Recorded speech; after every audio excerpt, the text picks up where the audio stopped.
Dios te salve María. Por tu pureza, conserva puros mi cuerpo y mi alma. Ábreme ampliamente tu corazón y el corazón de tu Hijo. Dame almas, confíame a las personas y todo lo demás, tómalo para ti. Amén.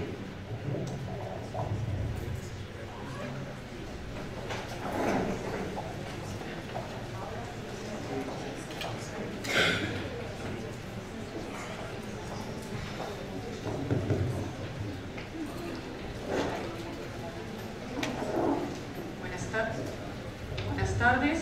¿Sí me escuchan? Sí.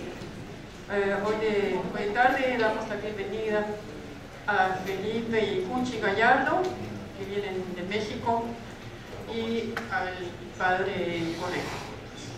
Nos van a presentar el tema que ustedes ya vieron aquí por el interés que suscita este tema: relaciones sexuales prematrimoniales, embarazo y consecuencias.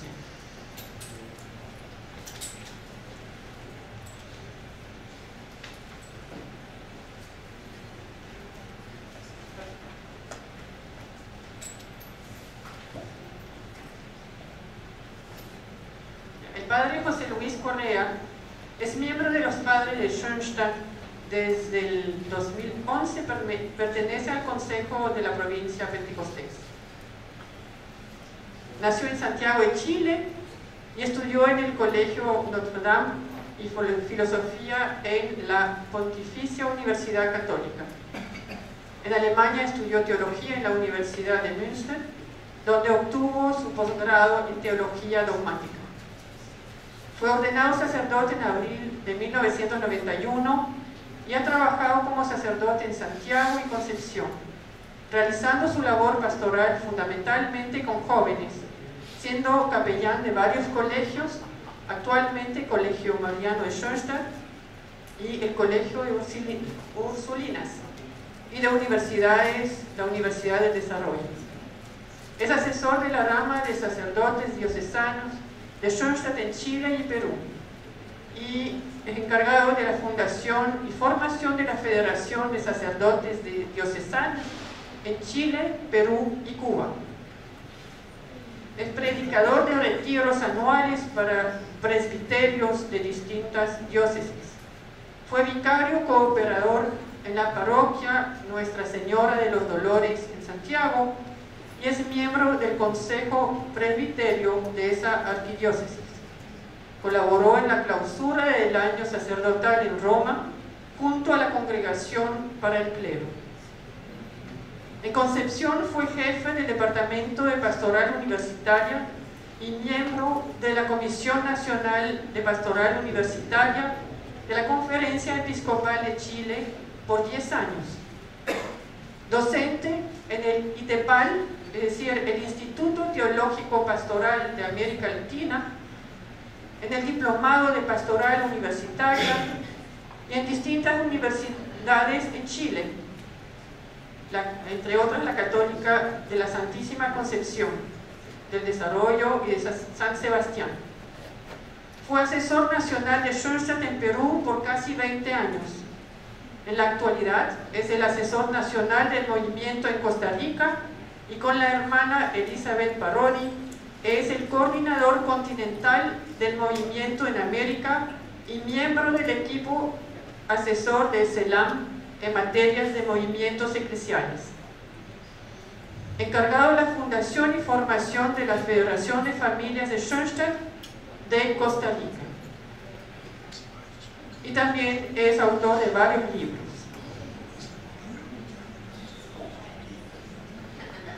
Está bueno. Después está increíble. Ça suffit. Sí, entonces, bueno, Felipe Cuchi Gallardo.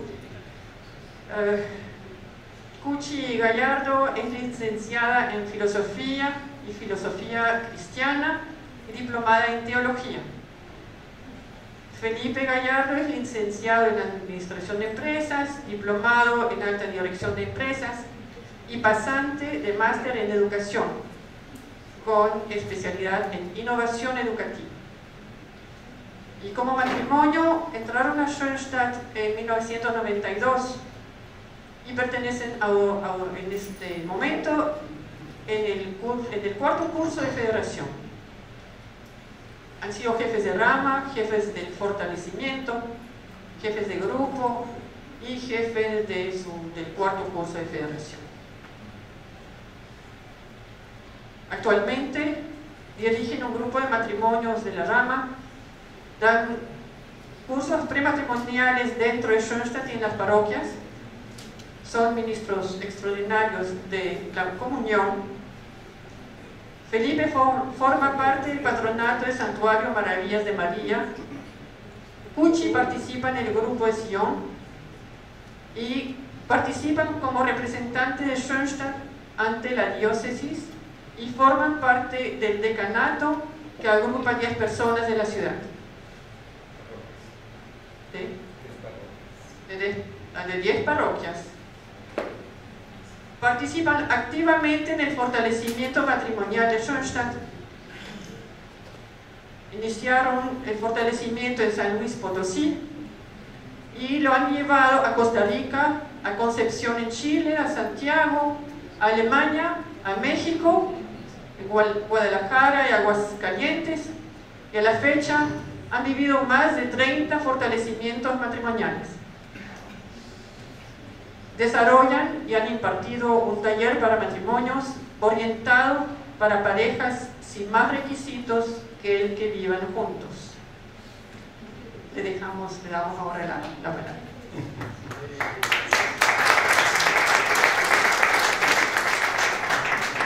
Bueno, le cedemos la palabra al padre José Luis. Muy bien, buenas tardes, bienvenidos. Quiero primero partir con una afirmación del Papa emérito cuando era cardenal. Joseph Ratzinger nos advertía que estamos pagando los efectos de una sexualidad sin ligazón alguna con el matrimonio y la procreación. Y nuestro Papa Francisco, ya que estamos tratando de asumir y asimilar los desafíos que nos plantea el Amoris Laetitia, en el número 151, nos recuerda que la sexualidad no es un recurso para gratificar o entretener, ya que es un lenguaje interpersonal donde el otro es tomado en serio con su sagrado e inviolable valor. Por supuesto que cita a Juan Pablo II en la catequesis de la teología del cuerpo humano, donde enseña que la corporeidad sexuada es no solo fuente de fecundidad y procreación, sino que posee también la capacidad de expresar el amor. Con esa introducción, y probablemente porque quizás no todos alcanzaron a leer el abstract que se nos pidió, entonces algunas cosas, recordándolas, vamos a pasarlas rápidamente. Santa Teresa de Calcuta, a quien yo creo todos le tenemos mucho aprecio, decía que el más precioso regalo que se pueden dar los esposos en el día de su matrimonio es el regalo de su virginidad. Hay una diferencia entre regalarle la virginidad a alguien o perderla. Nuestro fundador, el padre José Kentenich, situaba la educación sexual de los hijos enmarcándola en la educación al amor. Y San Alberto Hurtado, 3 santos, se preguntaba, él cuestionaba a la sociedad chilena de aquel entonces diciendo: ¿es Chile un país católico?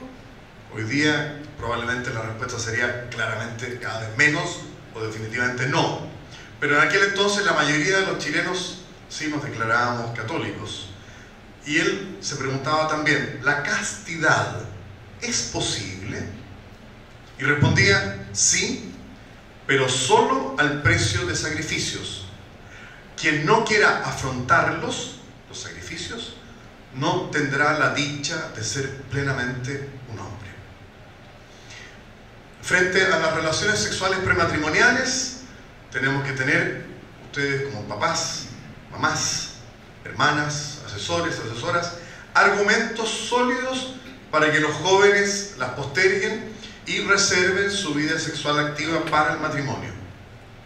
El Papa San Juan Pablo II pedía que hay que hacer un esfuerzo grande para explicar adecuadamente los motivos de las posiciones de la Iglesia, subrayando sobre todo que no se trata de imponer una perspectiva de fe, sino de interpretar y defender los valores radicales de la naturaleza misma del ser humano. Es un hecho innegable. Las relaciones prematrimoniales están adelantadas en el tiempo, en la edad, cada vez más jóvenes tienen relaciones prematrimoniales, ampliadas en su espectro, todo tipo de relaciones sexuales, ocasionales, esporádicas, sexo oral, anal, sexo protegido con todo tipo de métodos para evitar embarazos. Están adelantadas y a veces exigidas por el chantaje de la así llamada, mal llamada prueba de amor. Yo a los jóvenes les decía, cuando una chica venía con esa carga pesada, me está pidiendo que le demuestre el amor, dile que se case contigo, dile feliz esta misma noche, pero antes nos casamos. Entonces te aseguro que el chico te va a abandonar y vas a encontrar uno mejor que te va a respetar. Son efectivamente también en la época que vivimos de un inmediatismo, de querer tener todo ya, y como diría el Papa, del desecho, hoy contigo, mañana con otro.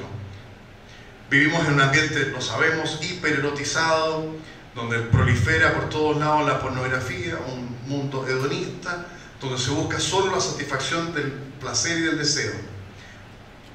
Tener gusto por un buen postre, un buen cafetico, por supuesto que es un derecho y un deleite, pero solamente vivir en función de lo que nos gusta, de lo que nos place, complace. Vivimos también en medio de un ambiente que las campañas de difusión y entrega gratuita de preservativos y otros, píldoras del día después, etc. Y todas las leyes, en eso no nos vamos a meter. En ese ambiente están sus hijos, sus hijas, sus nietos, o van a estar los más pequeños. Se reduce también el amor al sexo y el sexo a la genitalidad. Se pierde en el mundo que vivimos el sentido de la castidad y de la virginidad. La castidad, la virginidad, el pudor son todas virtudes que pertenecen al sistema de las virtudes. La virtud, lo opuesto a un vicio, las virtudes se logra, una persona es virtuosa, escuchábamos también eso en la mañana, una persona logra ser virtuosa cuando cultiva permanentemente, conscientemente, repite actos buenos, así como un vicio se logra con la repetición de un acto malo.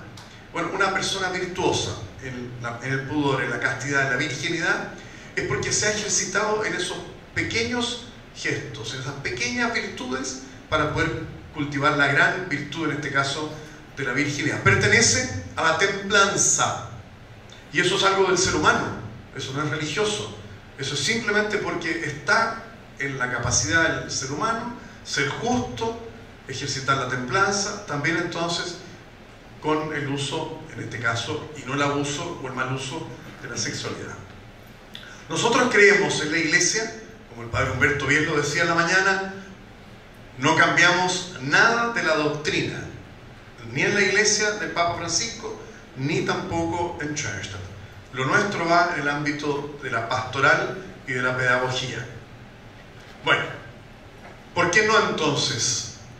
Yo titulé el libro, que ya se agotó, por eso solamente me quedó una fotocopia, pero pueden pedirlo que les llegue de otra forma, bajarlo por internet, comprarlo online. Relaciones prematrimoniales, ¿por qué no? Obviamente que el no está con mayúscula. Entonces un obispo, cuando supo el título, me dijo, qué bueno, porque incita al error, como pensando, se puede, relaciones prematrimoniales, ¿por qué no? No, aquí está puesto ¿por qué no? Y la respuesta es no, ¿por qué? ¿Por qué? No solamente por los efectos. Hay un esquema, no lo pudimos poner en la pantalla, pero después lo pueden sacarle fotografía. Hay un esquema que es muy simple, que es del proceso de excitación sexual, y después entonces evidentemente un segundo esquema, qué pasa cuando hay práctica sexual ante el matrimonio y cuáles son las consecuencias posibles. Eso todavía. El padre Kentenich decía que es natural que la joven se diga, la joven, Yufas, JM, JF, como lo quieren llamar en Brasil y en el ámbito hispanoparlante. Las chicas. Es natural que una chica se diga, si no hago todo lo que hacen las demás, si no bebo y bailo como las demás, estoy perdida. No conseguiré ni trabajo ni novio. ¿Qué hacer ante esos planteos? Respondía el padre Kentenich. Procuremos educar una nueva generación, colaborar en la gestación de un nuevo mundo, que en todas partes se formen matrimonios basados en principios nuevos. Mejor dicho, decía él, principios muy antiguos y a la vez eternos. Hay una psicología de los gestos, el gesto de tomarse la mano, de mirarse, de acariciarse, el gesto marital en el acto sexual. El gesto dice algo, dice mucho.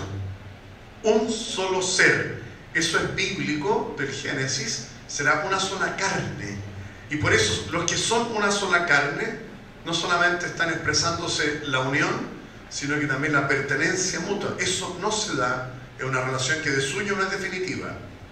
Por eso entonces hay que reconocer, y eso parte de la argumentación que los papás en las conversaciones con los hijos tienen que tener, hay que reconocer que solo en el matrimonio se dan las características propias del amor humano.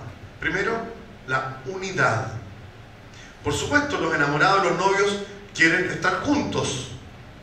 La intimidad, quieren también estar solo ellos, solos y a solas. La fidelidad, quieren estar siempre juntos. Y la exclusividad, solo tú para mí y solo yo para ti.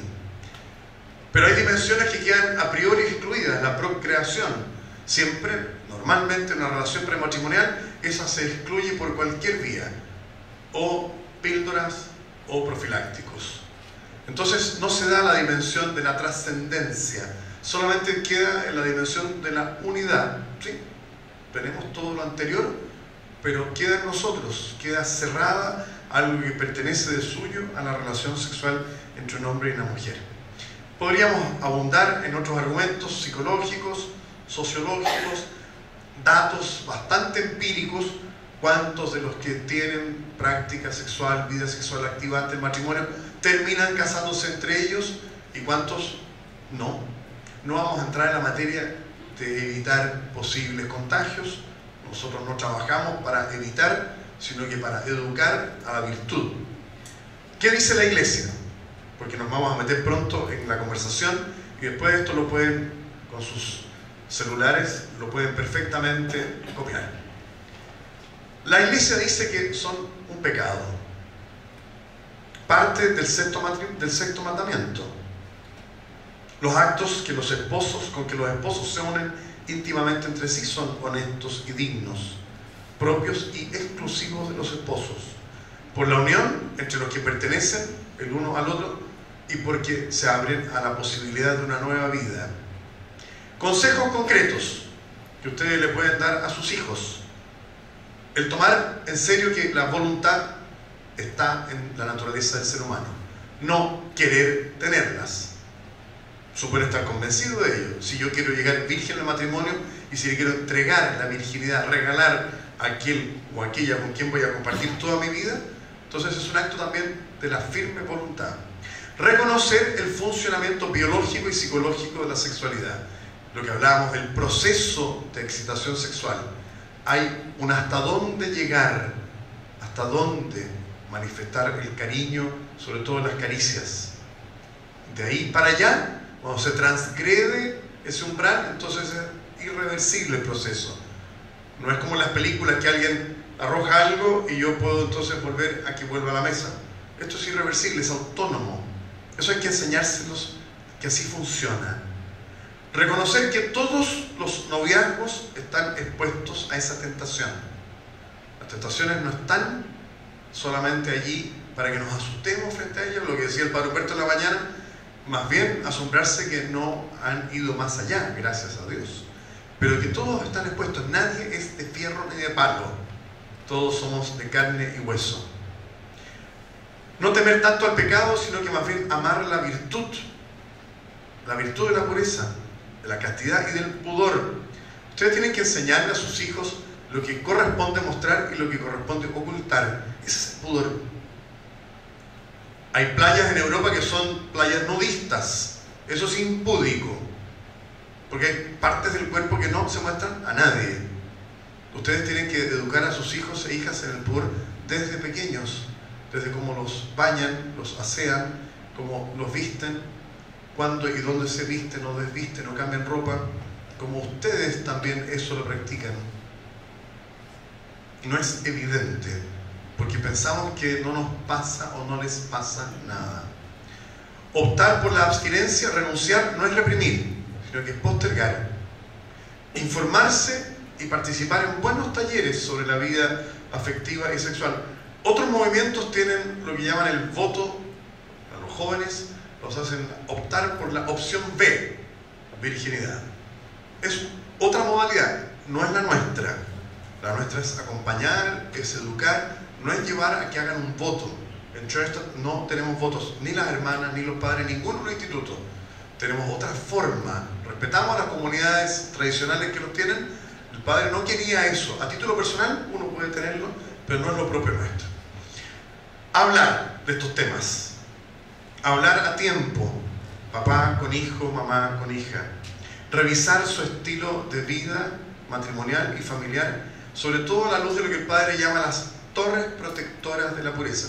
Literatura tenemos en abundancia sobre estas materias, no solo sobre las relaciones prematrimoniales directamente, también sobre el enamoramiento o pololeo, y acaba de salir, fíjense lo generoso, voy a hacerle publicidad a un libro que no es mío y que todavía no he leído, estoy por hecho que es bueno, del padre Tommy de Loca.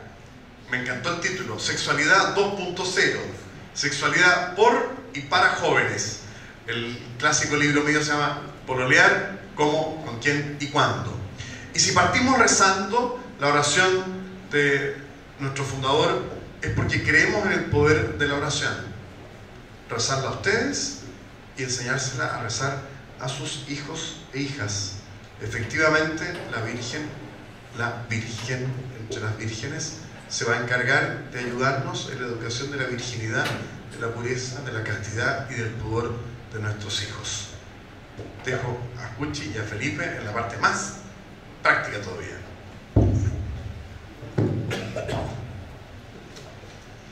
Bueno, nos vamos a salir de lo tradicional y queremos presentarles un caso real.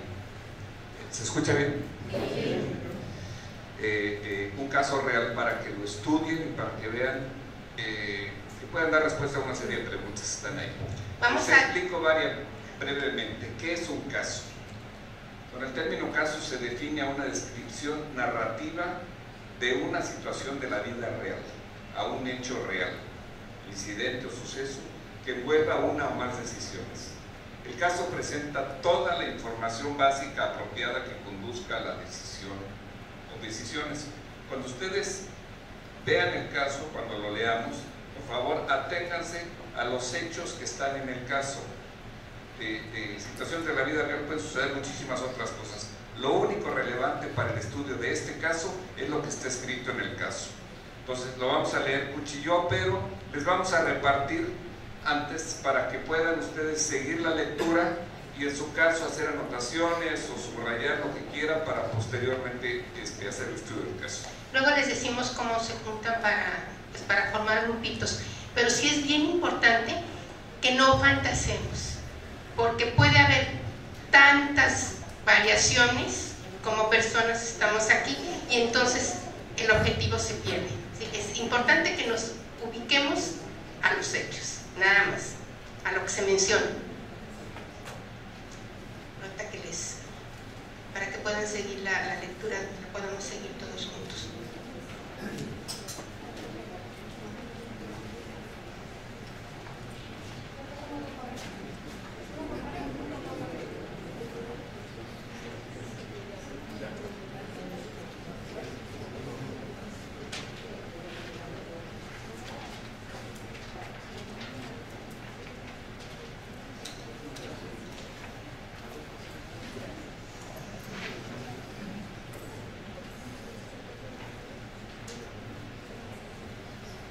¿Listo? ¿Ya todos tienen? ¿Sí? Bueno, empezamos. Marina es hija de Pablo y Marcela. Tiene 17 años. Estudia segundo de preparatoria en un colegio de monjas donde ha asistido desde que era pequeña. Es la mayor de 3 hermanos, 2 varones de 15 y 13 años. En la fiesta de cumpleaños de una amiga conoce a Simón, estudiante del último año de prepa que tiene 18 años. Flechazo. No dejan de charlar y bailar en toda la noche. Al día siguiente quedan para ir al cine y se ven todos los días. Viven muy cerca uno del otro, así que no les cuesta mucho trabajo. Las familias están contentas. Los dos son buenos chicos, van a prestigiados colegios, comparten algunas amistades, en fin, son familias de bien. Y las cosas cambian de repente. Con apenas 2 meses de relación, Marina anuncia a sus padres que está embarazada. El disgusto es enorme. El padre reacciona con violencia, le lanza cosas a la cara y habla de matar al novio. La madre, aunque desecha, hace de mediadora y trata de calmar los ánimos. Todo es un desastre. Marina, asustada, llora sin parar y no sabe qué hacer. Cuando los padres de Simón, el chico, se enteran de lo sucedido, se desentienden totalmente del asunto. Alegan que su hijo ya es mayor de edad y que él debe responder. Así las cosas, interviene la abuela de Marina, doña Carlota. Todos la han aceptado como autoridad suprema desde que murió su marido. Es una mujer de mucho dinero, famosa por sus obras de caridad y cercanía con sacerdotes y religiosos. Decide pues doña Carlota que Marina debe irse a un lugar fuera del país hasta que nazca el bebé. Después ya se verá qué se hace con él. Su veredicto ante la situación parecería implacable. Impecable. Marcela, madre de Marina, la enfrentó. No va a aceptar de ninguna manera ser separada de su hija y mucho menos deshacerse de un nieto. El marido, aturdido aún, reconoce a pesar de todo que prefiere afrontar la situación y está de acuerdo con su mujer. La abuela, enfadada, decide no hablarles más. Marina se deja llevar. La idea de la abuela no le parece del todo mala, pues le evitaría afrontar las cosas y tener que dar explicaciones. Además, el hecho de tener un hijo no le apetece en lo más mínimo. Pero tiene miedo de contradecir a sus padres y acepta la decisión de ellos. A Simón no lo toman en cuenta y a él parece no importarle en lo absoluto. Marina sale del colegio. Las monjas, enteradas del embarazo, no quieren tenerla y que sea un mal ejemplo, según sus propias palabras, para las demás chicas. No le queda más que terminar los estudios de preparatoria en casa con la enseñanza abierta. La dinámica familiar sufre un cambio grande. Marina en casa casi no quiere salir porque le da vergüenza que la vean así. Sus hermanos se hacen los disimulados y no se atreven a hablar con ella. Quieren a su hermana, sí, pero no aprueban lo que hizo. Además, está el temor de que pregunten por ella a sus amigos. No saben qué hacer ni cómo comportarse. El que asistan a una institución educativa diferente a la de su hermana facilita un poco las cosas. Simón sigue presente a su manera. Ya no se ven todos los días, pero a veces la visita, salen juntos al cine o a pasear un rato. Cuando el bebé nace, hay una mezcla de alegría y preocupación. Es niña, está sana, la acogen con cariño. ¿Qué hacer ahora? Simón trabaja unas pocas horas, pues también tiene que ir a la universidad y le da algo de dinero, no suficiente para mantener a la niña, pero en algo ayuda. De los demás gastos se hacen cargo los abuelos paternos, los padres de Marina. Marcela y Marina. Materro, sí, los padres de Marina. Marcela y Marina llegan a un acuerdo. La abuela cuidará de la niña para que ella pueda entrar a la universidad y terminar una carrera. A cambio, la chica, Marina, se compromete a estudiar a fondo y a cuidar de su hija en todos los tiempos libres. Simón va cada vez menos a ver a Marina hasta que se desaparece por completo sin dar ninguna explicación. Marina de alguna forma se siente aliviada. Está dolida y prefiere no saber de él. Corta por lo sano. La niña se bautiza y registra ante el registro civil con los apellidos de Marina, su madre. Actualmente, Marina está a punto de terminar la carrera. Ya trabaja y la pequeña va al kinder. La situación familiar ha tomado un nuevo rumbo. Esto es un caso real. Se han cambiado los nombres para protección de los involucrados. Bueno, este es el caso. Vamos a pedirles que se reúnan en grupos. Queremos hacer 2, 4, posiblemente 6 grupos. Aquí nos dan para 15 grupos. No creo que alcancemos todos para hacer 15 grupos, pero cada dos filas podemos. Hagan un grupo, por favor. Y entonces, dependiendo del número de grupos, van a responder algunas preguntas por cada grupo.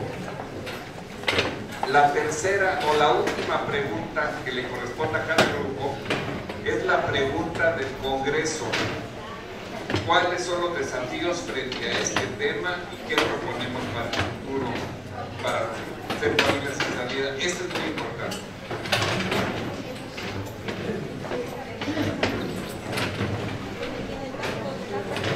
Vamos a formar grupos de 10 máximo, es decir, entonces hacer unos 7 grupos para que puedan trabajar con más facilidad.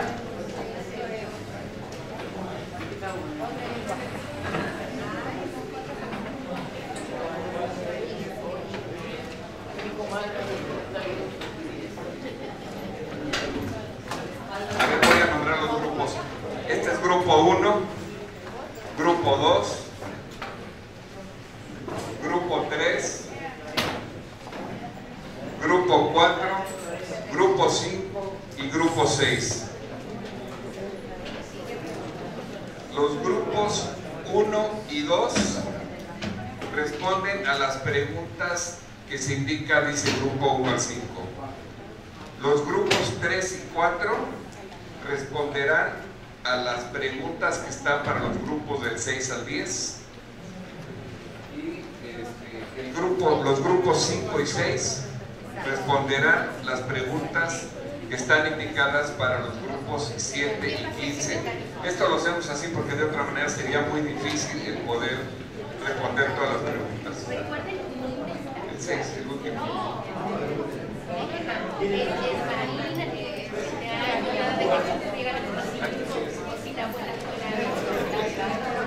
Ahora hay una observación última, por favor. Hay una observación última. En cada uno de los grupos de preguntas, la última pregunta es la pregunta del Congreso. Todos deben responder esa pregunta, aun cuando no puedan responder todas. Esa pregunta dice, la tienen todos. ¿Cuáles son los desafíos frente a este tema? ¿Qué proponemos para el futuro para hacer familias en salida?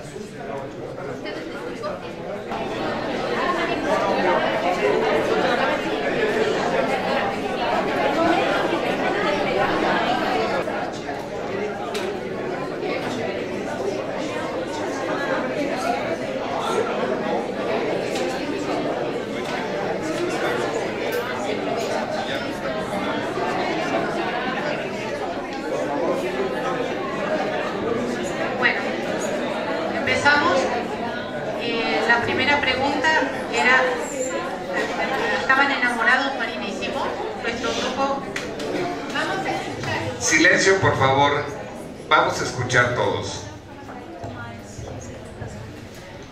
Con respecto a la primera pregunta, si estaban enamorados Marina y Simón, nuestro grupo contestó que no.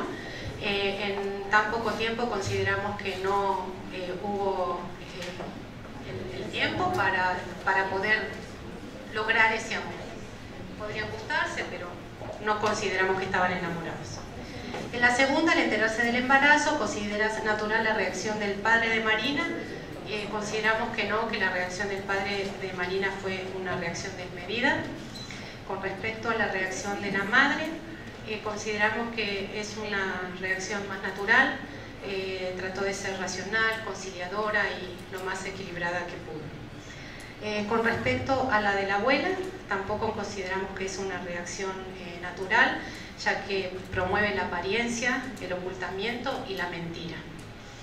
En cuanto a la de los padres de Simón, consideramos que tampoco es una reacción natural, se borraron olímpicamente, pero nuestro grupo dijo que esta situación es bastante común y posiblemente los papás de Simón nunca conocieron a Marina.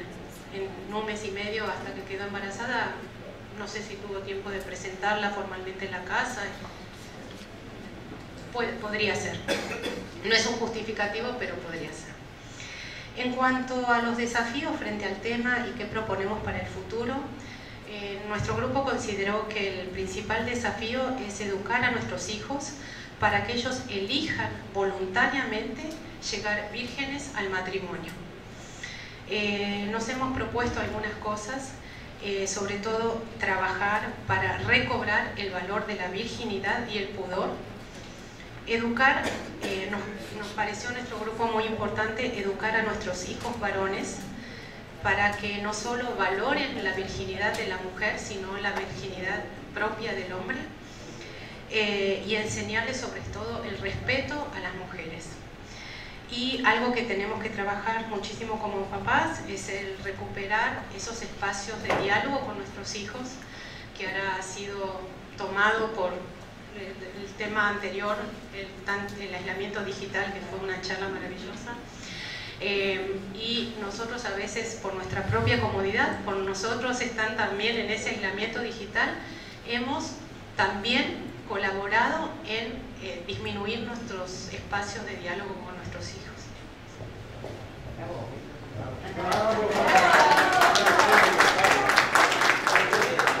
Bueno, rápidamente la primera y la segunda pregunta: si están enamorados, consideramos que no, igual. Es meramente una atracción física, hormonal de esas edades tan característica. Después, si consideramos natural la reacción del padre de Marina y la abuela y la mamá y todo, los papás de Simón, pues en realidad aquí tuvimos un problema semántico. Sí lo consideramos natural porque no es algo que no pasa, es lo esperable, ¿cierto? En la sociedad, que un papá se enoje, que la mamá concilie, que la abuelita del siglo antepasado, porque ni siquiera ha pasado, reaccione así. Pero bueno, creo que es una consideración semántica ahí que tenemos que ver. Sí es natural porque pasa, definitivamente. Y bueno, el desafío, desde el punto de vista de Schoenstatt, hablábamos, por ejemplo, de tenemos que prepararnos para dar respuestas a los hijos, correcto, pero los hijos buscan las respuestas en nosotros. Esa es la consideración. Entonces, bueno, la hermana decía, podíamos tener libros como el que el padre nos enseñó, eventualmente dárselos, estimular la conversación, que es lo que todos queremos, dar el ejemplo, pero sí, ellos no buscan las respuestas en nosotros. Entonces, para eso vienen las otras herramientas de Schoenstatt que están tan disponibles y tan importantes, como son los encuentros de enamorados, de pololos, encuentros de juventudes, ¿verdad? Las misiones también que mencionaban la gente de Brasil, donde aprenden a ver a la Virgen María reflejada en las otras personas. Entonces, ese tipo de... O sea, tenemos tanto material en el movimiento, además de ser nosotros mismos un buen ejemplo, que yo creo que la lista ya casi que está adelantada, ¿verdad?, de los desafíos, y es cuestión de echarlos a andar, por lo menos lo digo de parte nuestra, ¿verdad? Y bueno, ya tenemos pololos y todo en Costa Rica, entonces ya vamos avanzando. Muchas gracias.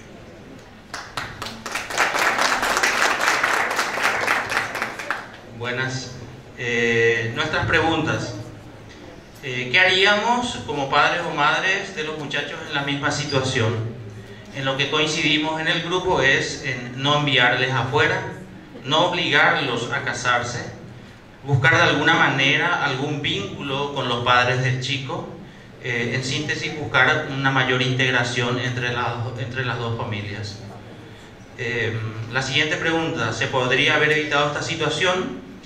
Sí, siempre que el diálogo ocupe un lugar preponderante en la familia, y eso sí, por ahí no es garantía de que no ocurra, pero sí nos daría un poco esas informaciones, esos datos en que andan nuestros hijos, ¿verdad? O sea, darle mayor importancia al diálogo familiar. ¿Cuáles son los desafíos frente a este tema y qué proponemos? Y muchos puntos. Uno, educación de los hijos, entusiasmar a los hijos al mirar a los padres, o sea que nosotros como padres debemos reflejar qué lindo, qué bien que se llevan, y eso sirva como un ejemplo a nuestros hijos. Mucho diálogo, no desfallecer en la tarea porque es larga, acentuar como un regalo de Dios el pudor, la virginidad, fomentar los buenos grupos, y acá esto es un poco sentirnos parte, no desobligarnos de nuestra tarea, a través de pequeñas ideas que ayuden, buscar aliados que los escuchen, también bibliografía que les sea atractiva a los chicos, y fomentar mucho el espíritu de familia, ¿verdad? Último, también se mencionó con mucha insistencia y con mucha fuerza, fomentar el valor del acto sexual desde chicos, desde temprana edad, para que lo consideren como algo de mucho valor. Por eso lo cuidamos, lo protegemos, lo guardamos, como una máxima expresión del amor. Muchas gracias.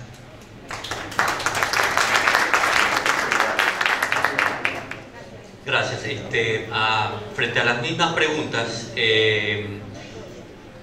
como padres de Marina, reaccionaron como al final el resultado como era, ¿no? Acogieron al nieto y le apoyaron a la madre en su vida. Como padres del chico, creo que hubo ahí un error importante. Debieron haber invitado a que el chico se haga responsable, no que se casen, espero que se haga responsable, se haga presente y ejerza su paternidad. ¿Qué podría haberse evitado esta situación? Bueno, pues diálogo, que se haya puesto límites a los chicos, y algo de formación en valores. Un poco, pero lo importante, bueno, frente a los desafíos, ¿no?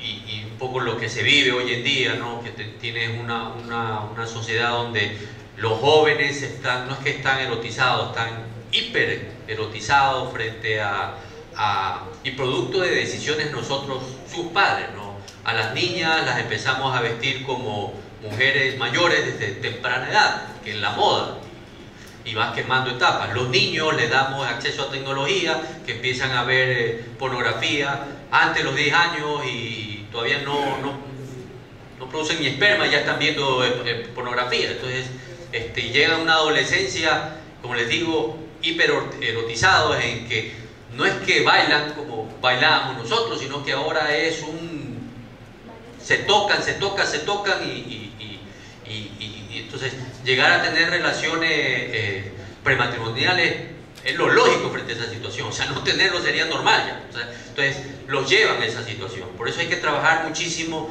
La mochila de valores debe ser súper cargada. Si nosotros los adultos, los padres, no creemos en eso, no la hemos vivido, va a ser muy difícil. Por eso la coherencia de los adultos es fundamental. Ese es el desafío, venderles el modelo atractivo, porque si les decimos que el matrimonio es el modelo, que la castidad y la virginidad es el camino, pero ellos ven que nosotros nos tratamos mal, no es un buen matrimonio y no practicamos la fidelidad, que ellos van a seguir en lo que están más adelantados porque la situación está así y ese es el resultado. Un desafío importante en valores. Gracias.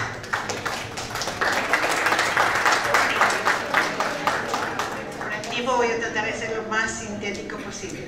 En la primera parte se habla de que si esto tiene consecuencias, muchísimas, como familia, que con el tiempo pues se irán curando, ¿verdad?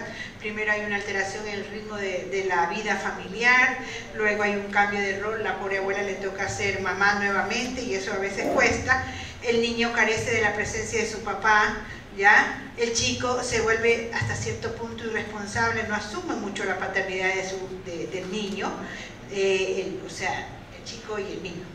Y podría haber también, ¿hay algo positivo? No hubo aborto. Eso es un sí a la vida, que eso es muy importante a pesar de todo, y que igual sus padres con el dolor del alma que a cualquiera nos ha pasado o pasa, y tiene uno que acoger a la hija y ayudarlos, y bueno, y ayudar también al muchacho irresponsable si es que asomara, ¿no? Y si no, que se vaya por su casita. Sí. Los desafíos son muy grandes. Hablábamos de educar en responsabilidad. Yo recuerdo del padre Jaime Fernández que decía in útero.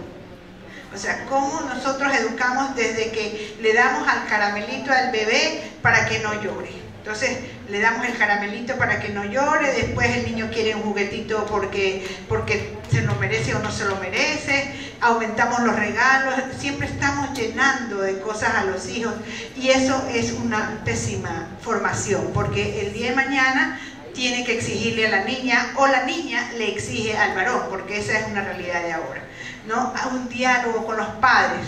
Nos cuesta mucho a veces dialogar. Cuando somos de Schoenstatt también, porque a veces los hijos ven en esos papás tan formadores, tan que van a la iglesia, tan que van a misa, casi ni tienen pecado entre comillas, y entonces a veces los chicos como que le tienen miedo un poquito al papá, ay, yo te fallé, y no hay esa vinculación que se tiene que dar. Hay que trabajar mucho eso. Y por último, no decir, ay, es que confío en mi hijita, perdóname. Aquí no hay cómo confiar, hay que cuidarlos. Y a veces estamos dándole que se vaya con el amiguito, que ya viene mi amiguita, que la mamita de fulanito lo va a ver. Perdóneme, eso es una falla terrible, porque en el cuento de la confianza y la pereza por ir a ver a los hijos es que se nos pierden los hijos. Gracias.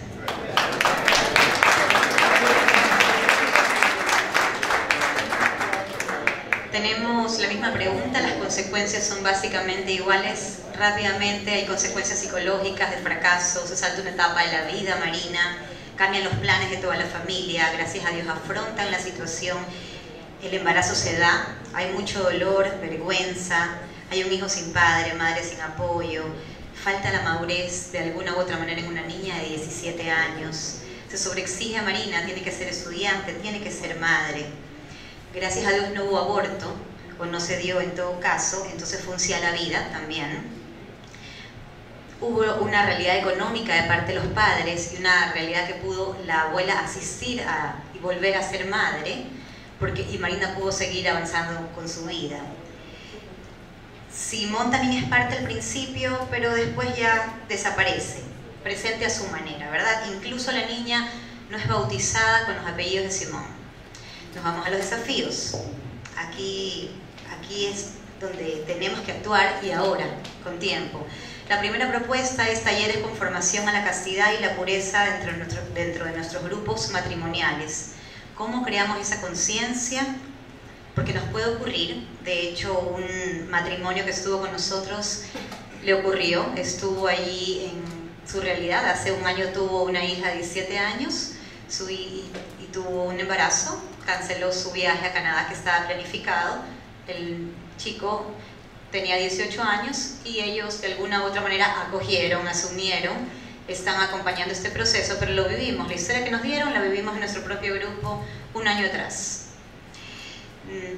Nos puede ocurrir, cuando nos ocurre, cuán importante no asombrarnos, cuán importante acoger esta situación y claramente ver qué se puede hacer, no la obligación de que se casen, no la obligación de, sí la obligación a la vida. ¿Acaso rezamos con nuestros hijos la oración de la pureza? La mamá de Bárbara Cast y Bárbara Cast lo hacían, nosotros lo hacemos. Porque vamos a charlas de todo tipo, la charla de bullying, la charla porque nos van a hablar sobre el hito en el colegio, la charla sobre las nuevas universidades y las nuevas opciones, y a los talleres de formación, hablar con nuestros hijos sobre pureza y castidad como una opción. ¿Cuántos seguros manejamos ahora a la edad de nuestros hijos chicos? Seguros de me visto yo sola dentro del baño o estoy por ahí dando vueltas. ¿Mis hijos de qué edad ven esta realidad? Porque lo que ven en nosotros van a repetirlo. ¿Con cuánta firmeza cuidamos ese tema? Y lo último, Jesús dijo, velad y orad. No dijo velad. Hay que tener cuidado, como dijo Virginia. ¿A dónde van nuestros hijos? ¿Con quién van? ¿A dónde los dejo ir a dormir? ¿Los recojo o no los recojo? ¿Delego o yo asumo como padre aunque esté agotado? Pero todos estos temas concretos hay que trabajarlos en un taller, con la misma importancia que si mi profesor me dice que mi hijo necesita clases de matemáticas porque está atrasado y le pongo profesor particular, esta misma importancia le estoy dando a esto que es para la formación de toda su vida, porque en Marina vimos que se truncó, que avanzó a su manera y cambió la realidad. ¿Qué hacemos nosotros hoy? ¿O qué le pedimos a nuestros asesores que nos ayuden, que nos den herramientas hoy? ¿Qué pedimos en nuestro colegio hoy? ¿Salimos de esto de aquí a hacer algo concreto o no salimos? Solamente vimos que era bonito este tema. Velad y orad, dijo Jesús. Acompañamos la acción de la oración, pero primero dijo velad.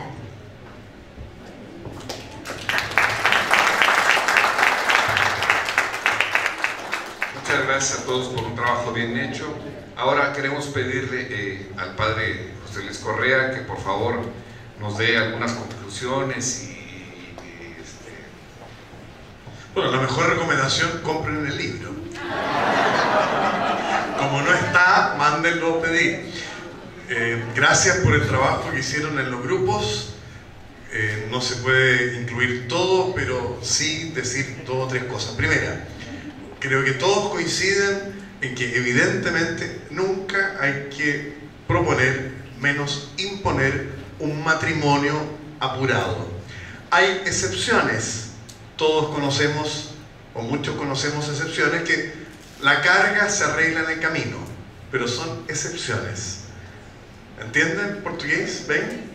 Ya, entonces, no proponer, ni menos aún imponer un matrimonio apurado. Apurado significa la chica está embarazada.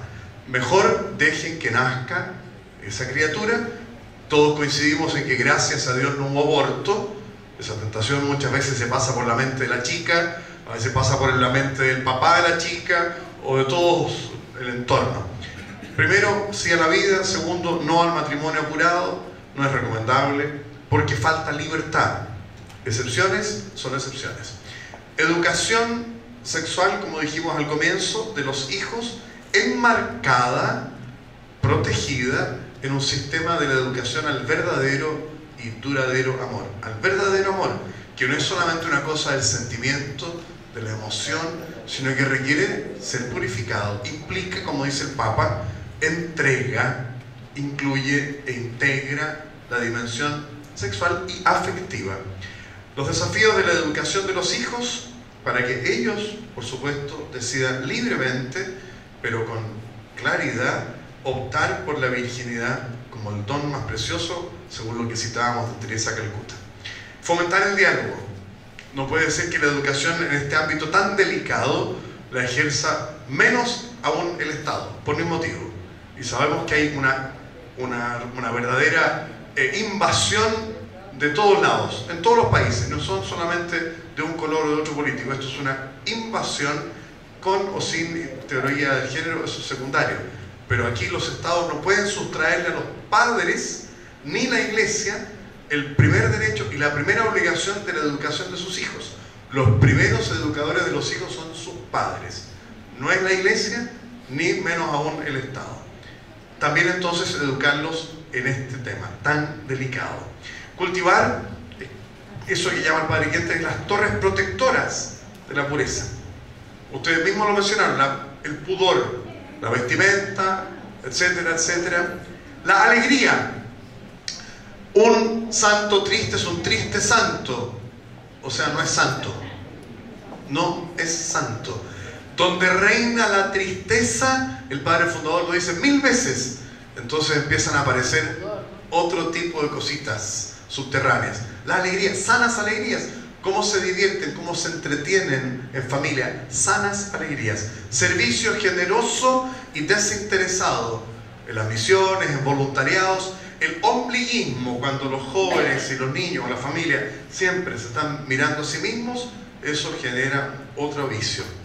El amor filial a la mater, incúlquenlo desde el principio. Filial. Una chica que selló la alianza hace pocos meses atrás, estaba en otro movimiento y me chateó y me puso en el WhatsApp: padre, yo hasta hace tanto tiempo era una hija cumplida de María. Ahora que hice la alianza, que es real, me siento una hija muy querida de la mater. Esa chica va a cultivar tranquilamente la pureza, va a llegar probablemente virgen al matrimonio si ese es su camino. Lo otro es neurótico. Lo otro es neurótico y termina con más problemas todavía en el ámbito de la pureza. Dos cosas más.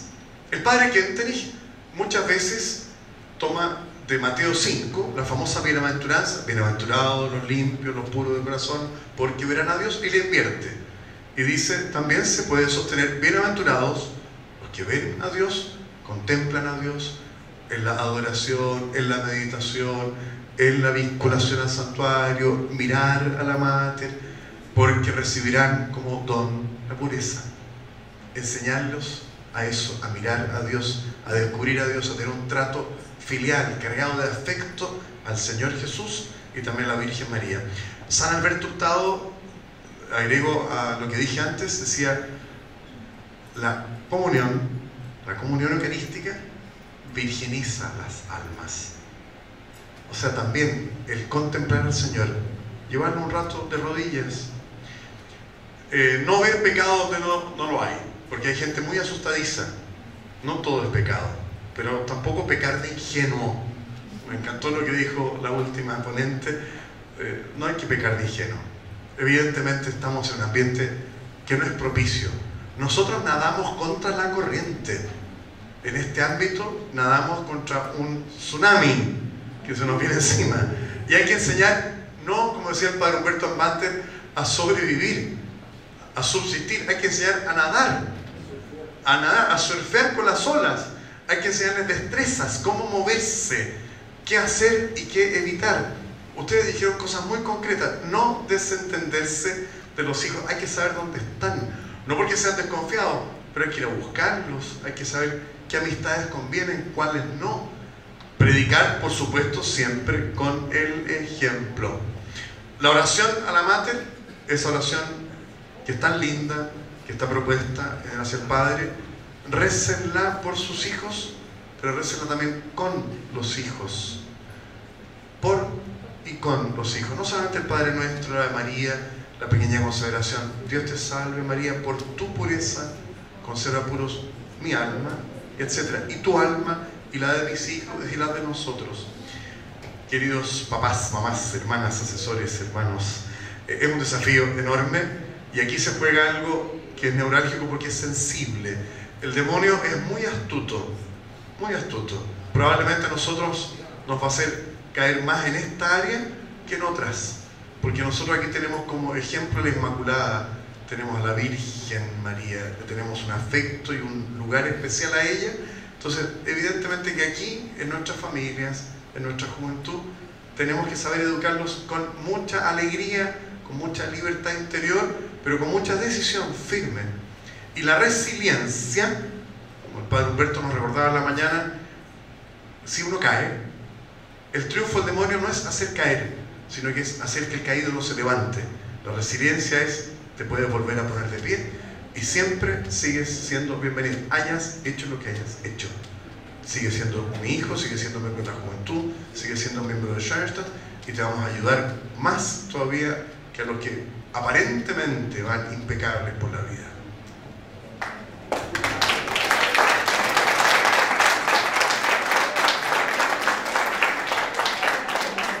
Muchas gracias. Sí, muchas gracias, Padre. Muchas gracias, Uchi, Felipe, por tantas consideraciones enriquecedoras y que, bueno, para ponerlas en práctica ahora, para compartirlas y animar a muchos otros de tomarlo en serio. Les invitamos ahora a ir a la iglesia. En la iglesia de peregrinos, a las 3:45 va a empezar el panel del Pastoral de la Esperanza. Ahora mismo, ¿no?